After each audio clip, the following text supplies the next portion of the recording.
अब खबर पाकिस्तान से जुड़ी हुई आपको बताएंगे, क्योंकि पाकिस्तान में एक संकट खत्म नहीं होता कि दूसरा संकट शुरू हो जाता है। वहां पर जनता परेशान है और इस वक्त आर्थिक संकट से पाकिस्तान जूझ रहा है।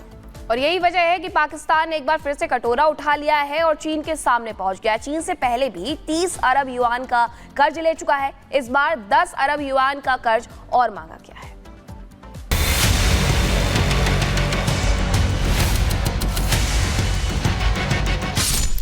पाकिस्तान लाचार, चीन से फिर कर्ज की गुहार।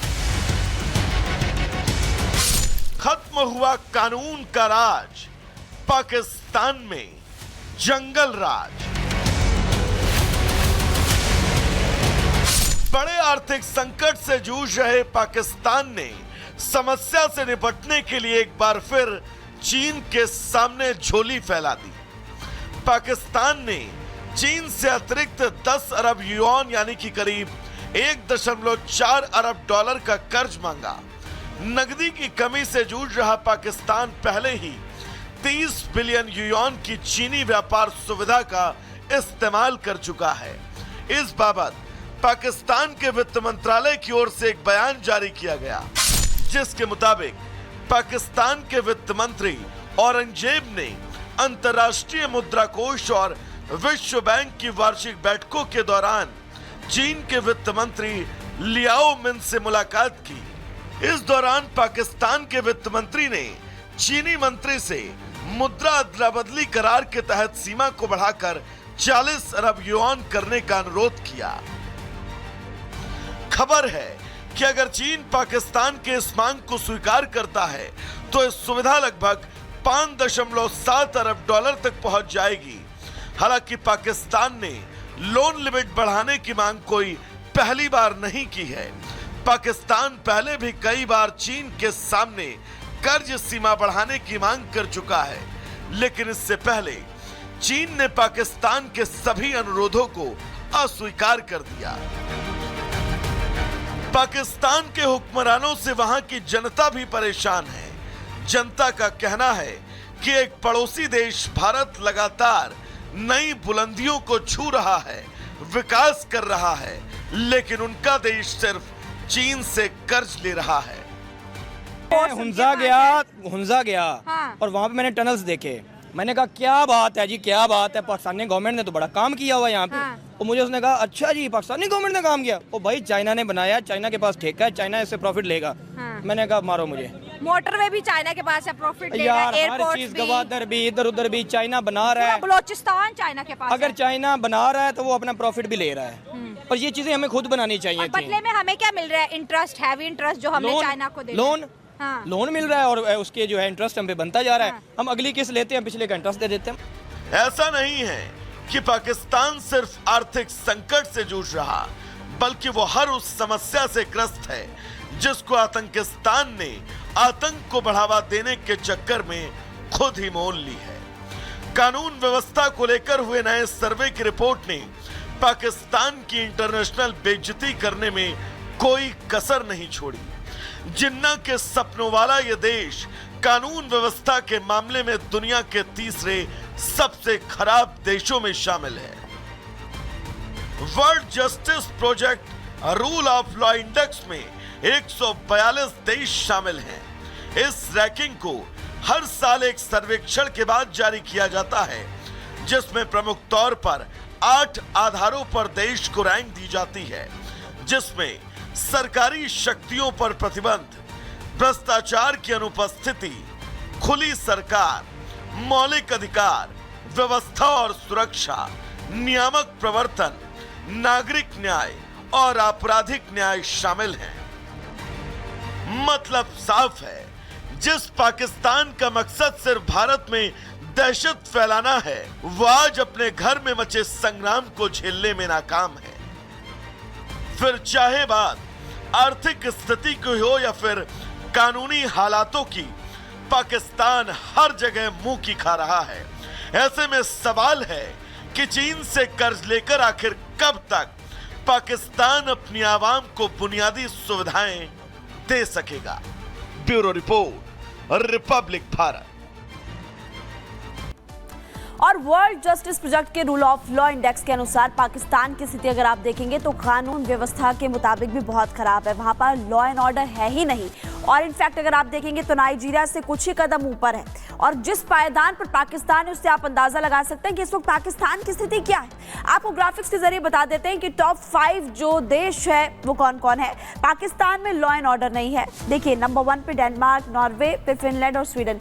ये 5 देश आपको बता रहे हैं जहां पर कानून व्यवस्था बहुत ही अच्छी है। और आपको उसके बाद बता रहे हैं कि पाकिस्तान का नंबर आप देख सकते हैं यहाँ पर 140 है।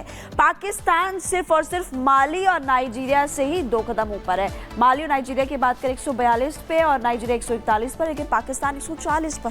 तो आप इससे अंदाजा लगा सकते हैं कि इस वक्त पाकिस्तान में हालात कितने खराब होंगे। एक तो वहां पर आर्थिक संकट से जूझ रहे हैं लोग, और दूसरा कानून व्यवस्था भी बद से बदतर होती हुई नजर आ रही है। खबरों में आगे बढ़ते हैं और अब आपको मीनाक्षी अगली खबर बताएंगे।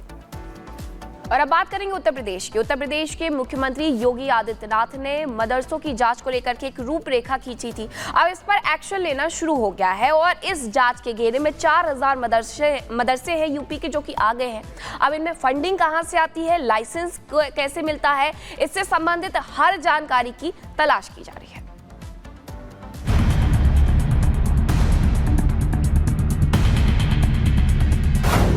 यूपी एटीएस का एक्शन, अवैध मदरसों में एक्शन,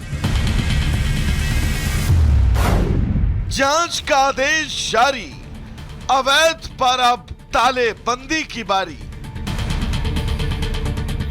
यूपी के अलग अलग जिलों में अवैध मदरसों पर सबसे बड़े एक्शन की तैयारी शुरू हो चुकी है। यूपी सरकार को जानकारी मिली है कि यहां कई जिलों में धड़ल्ले से बड़ी संख्या में अवैध मदरसे चल रहे थे, जिसकी ना ही फंडिंग की कोई जानकारी है, ना ही ये कि मदरसों को चलाने की बेसिक शर्तों को पूरा करते हैं। तालीम के आड़ में धर्म परिवर्तन और घुसपैठ को बसाने का खेल चल रहा है। यही वजह है कि योगी ने एटीएस को इसकी जांच सौंपी है। लखनऊ से जारी आदेश में साफ है कि 4000 से ज्यादा गैर मान्यता प्राप्त मदरसों पर संदेह है, फंडिंग की जांच की जाए। इस आदेश के बाद से प्रशासन एक्शन में है, जांच का दौर जारी है। कौशाम्बी में ऐसे कई मदरसे मिले हैं जिनमें शुरुआती जांच में बड़ी अनियमितताएं सामने आई। कुल मिला के हमारे जिले में 84 मदरसाज है, जिसमें 11 मदरसा है जो मान्यता प्राप्त है, एडेड है, और बाकी मान्यता प्राप्त है लेकिन अनएडेड है। उसके अतिरिक्त 4 ऐसे पाए गए हैं जो मान्यता प्राप्त नहीं है, जो अवैध के रूप में चल रहे हैं। उसके क्रम में एक के खिलाफ अभी कार्रवाई हुई है, बाकी के 3 में भी अभी कार्रवाई संचालित है। अभी जैसे ही पूरा रिपोर्ट आ जाएगा उसमें भी कार्रवाई की जाएगी। यहाँ एक बात दिलचस्प है कि इस एक्शन का कई मुस्लिम धर्मगुरु और मौलाना भी समर्थन कर रहे हैं। एटीएस जो है वो मदरसों की जांच करेगी, फंडिंग को लेकर के कहाँ से फंडिंग आ रही है, किस तरह के हालात हैं। तो हम इसका जो ये सरकार ने कदम उठाया है, हम इसकी जो है वो तायीद भी करते हैं और ये चाहेंगे कि मदरसे वाले आकर के खुद से जांच में सहयोग करें। यूपी में जो अवैध मदरसे मिले हैं गोंडा और बहराइच की तरफ, उसकी जांच एटीएस के हवाले की गई है। बेशक जांच होना चाहिए, मैं जांच का मुखालिफ नहीं हूँ, जांच होना चाहिए। मदरसे के जिम्मेदारों को मदरसे के दरवाजे खोल के उसकी जांच करवाना चाहिए। लेकिन हमेशा की तरह इस बार भी सपा मामले में तुष्टीकरण की राजनीति में जुट गई। सपा ने एक्शन पर सवाल खड़े कर दिए। शिक्षा कभी वैध अवैध नहीं होती, और जिस तरह से मदरसों को लेके भारतीय जनता पार्टी की सरकार वो राजनीति करती आई है, वो किसी से भी छुपा हुआ नहीं है। अब एटीएस जांच करेगी, फंडिंग कहाँ से हो रही। समाजवादी पार्टी समझती है कि भारतीय जनता पार्टी मुख्य मुद्दों से जनता का ध्यान बांटने के लिए मदरसों की, हिंदू मुसलमान, मंदिर मस्जिद, भजन कीर्तन, अजान जैसे मुद्दों पे बात करना चाहती है, उस पर बहस करना चाहती है। सपा भले ही मदरसा के मामले में राजनीति का आरोप लगा रही हो, लेकिन लंबे समय से मदरसों की गतिविधियां एटीएस की रडार पर हैं। मजहबी तालीम की आड़ में धर्म परिवर्तन के नेटवर्क का खुलासा हो चुका है। फंडिंग के नाम पर बाहरी लोगों को बसाने का आरोप भी नया नहीं है। ऐसे में इस जांच में बहुत सारे ऐसे सच सामने आने वाले हैं जो देश की सुरक्षा और संप्रभुता से जुड़े हैं। Bureau report, Republic Bharat.